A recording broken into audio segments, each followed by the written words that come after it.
बिस्मिल्लाहिर्रहमानिर्रहीम। आज बिहारी बोटी की रेसिपी शेयर करूंगी। उसके लिए मैंने यहाँ पर 500 ग्राम्स चिकन लिया है, बोनलेस स्ट्रिप्स में कट कर लिया, बारीक बारीक स्ट्रिप्स में कट करेंगे। 4 टेबलस्पून दही, 1 टेबलस्पून जिंजर गार्लिक पेस्ट, 1 प्याज फ्राई करके चॉप करके ऐड करेंगे।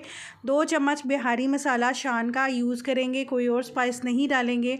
अच्छे से मिक्स करके 1 टेबलस्पून ऑयल डालेंगे और इसको मैरिनेट करके ओवरनाइट के लिए छोड़ देंगे। शाशलिक स्टिक्स लेंगे, उनके ऊपर इस तरह से देखिए, जिस तरह से मैं उसको परो रही हूँ, क्रॉस करते हुए इस तरह से सारे फिल कर लेंगे। एक स्टिक पे 3 स्ट्रिप्स लगाएंगे। इसको 2 टेबलस्पून ऑयल डालेंगे पैन में, ऑयल को गरम कर लेंगे और 3 से 4 मिनट एक साइड से कुक करेंगे, 3 से 4 मिनट ही दूसरी साइड से कुक करेंगे।